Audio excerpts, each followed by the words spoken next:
Hello everybody, all the way from Marrakesh, Morocco. I am Mehdi El Ghaly, a Moroccan storyteller, and I'm here today with you to share with you a beautiful story from the Moroccan cultural, very rich repertoire, and I hope that you will love it. And when it gets to storytelling in me, it all dates back to when I was 3 years old, and I came with this very serious question to my mother, about like a very personal situation. And then she said, "Well, sit and let me tell you a story." And then she told me this story, and after she had finished, it's like it turned something in me. It had completely changed my life, and it made me a better person, and then the person that's like standing right here in front of you. And that was like the point when I've realized that storytelling is not just about telling stories, and it's not just about making people imagine something, but it's about taking them to a certain place where they will feel welcomed, where they will have that sparkle that will shift their life, that will change them, that will make them a better human beings. And then that's what I've been hooked on from the age of 3 until I am a couple of other years now.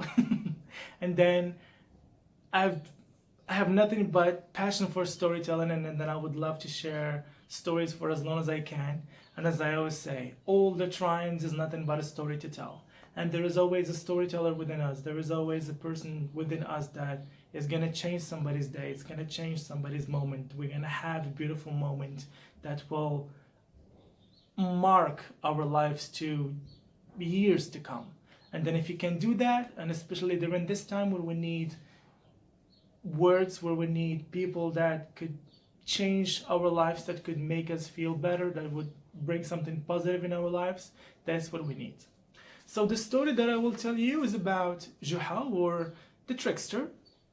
And then, as we say, Kan, Yamakan, or once upon a time. So Juha, or the trickster, was known for his tricks. He would make them go through something, he would take something from them, he would trick them into believing something, or he would do a certain type of business with them, which will they eventually get nothing out of, and then he will teach them a lesson. So he wasn't just tricking people for fun, but he was doing it also for wisdom there.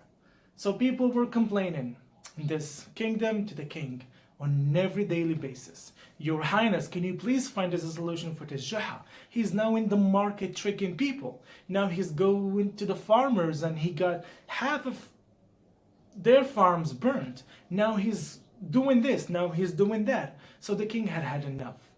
There has to be a solution for this problem. So one of his ministers said, "Well, Your Highness, what if I have the solution for this problem?" "Well, tell me." "You will get him here to the palace. We will ask him a few questions.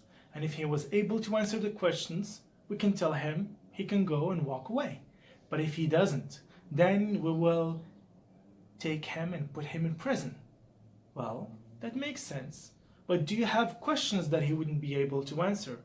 "Of course, Your Highness. Here are the questions." So the minister told the king the questions. The king smiled, and now he felt like he had him in his hand.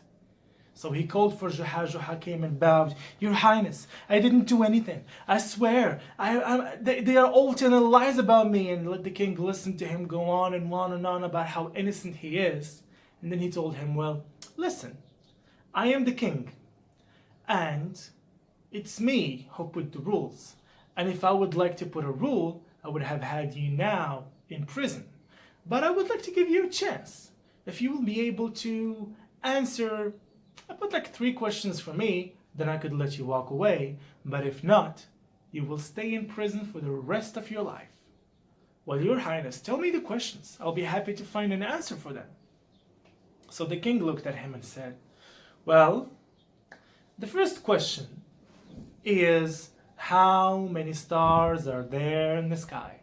The second question is, how many hairs I have in my beard? The third question is, where does the center of the universe exist? Do you have answers for those questions?" Well, Juha looked around and he saw that, aha, so now he got me.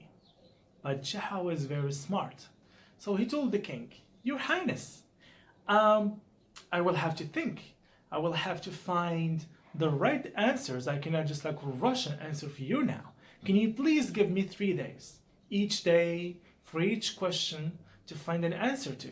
And then on the fourth day, early in the morning, I'm gonna come to your palace. How about that? Well, that wouldn't harm. 3 days are gonna be fine. So he let him go. So now during these 3 days, Juha is thinking about, how many stars are there in the sky? How many hairs he has on his beard? And where does the center of the universe exist? Not even scientists or wizards, they have answers for this. But I sure do. So he had to find a solution for his trouble. He went to the king now. On the fourth day, he was riding his donkey, his most precious thing. There he stood in front of the palace. He wanted to walk in or to go in, and then they were like, no, no, no, no, no, no, no, no. You're not gonna go in on your donkey. That's inappropriate. You're going to a king's palace. Well, if you don't want to let me in, the king probably is gonna cut off your heads. But if you let me in, I will have answers for him. Well, they went to the king. They were like, Your Highness, he is now on his donkey and this. It was like, how inappropriate. But the minister told him, just let him in. It's going to be his final wish. So they let him in. Your Highness, I hope you've had a great day or a great couple of days. I've definitely came with answers, but I have one final wish. That is, you have to call for the barber, your own personal barber. He will have to be here because he is a part of my answers. Well, of course, they called for the barber. The barber was really happy. He thought that today is going to shave for the king and he's going to get so much money, but that wasn't the case. So the barber came, Juha got off the donkey, and he told the king, well, how many stars are there in the sky? How many hairs you have in your beard? And where does the center of the universe exist? Well, you see, it took me a couple of days to find the answers for your questions. I hope that they are the right answers. So you see here, how many stars are there in the sky? 1,000,000, 1,billion, 1,trillion. Precisely, you tell your barber to shave my donkey's back. And he will need to count the hairs, and I will be happy to help. Those hairs on her back, and they are the same exact number of stars in the sky. What? Shave a donkey's back? Yes, Your Highness. That is my answer to you. And then how many hairs you have in your beard? Well, don't get offended. I don't want you to get angry, but you see my donkey's tail is the most beautiful part. So you see, there are hairs there. They are the same exact number of hairs on your beard. I can count, you can count, and the barber can count, and even the minister can count. You compare my beard to a donkey's tail? Shame on you. Don't get offended, Your Highness. I told you that. And now, where does the center of the universe exist? Well, you see, the most beautiful thing in my life and in my heart is my love for my donkey. So she is the center of everything. And she's definitely 100% the center of the universe. You can get your astrologists, your wizards, your most smart and wise people, and then they will tell you so. The king here looked at the minister and he said, well, he had found answers. This is absurd. Well, Your Highness, did you underestimate me? Well, I hope you did not, because I am Juha, I am the trickster, and I am always one step ahead. The king looked at him for a couple of seconds and he started laughing. And he was like, well, it seems that you got me. But I have a question for you. This one I think you could answer, but for sure you're going to walk away. Why do you trick people? Tell me, like, why? Well, Your Highness, it's a very simple question. Life is hard, and I was blessed with being smart. And I see that a lot of people treat others really badly. Those that are poor, they get bullied by the ones that are rich. Those that have something, they don't share it with others. Those they steal from others. So I'm always finding a solution to every problem. I'm always finding a way to make the poor feel happy about being poor, and to make the rich feel what the poor people feel when I steal from them, or when I trick them into giving me some money, or giving me a piece of meat, or giving me a carpet. I don't do this because I would like to be known as the trickster, but I do this because I would like to teach people a lesson that if you did something wrong, life is nothing but a circle, and you will definitely get your karma. You will definitely get what you deserve. And what you deserve is an encounter with me. So please, don't underestimate my ability of this very modest, poor man, but I'm a very smart, rich man in my mind. And that's the answer to your question, Your Highness. I don't do this just because I would love to do it, but I do this to teach people lessons and show them that there is always somebody that will look after others. There is always someone that will make somebody else smile. And yes, I make one person angry, but I definitely make 10 other people laugh about it. And then that's my life, Your Highness.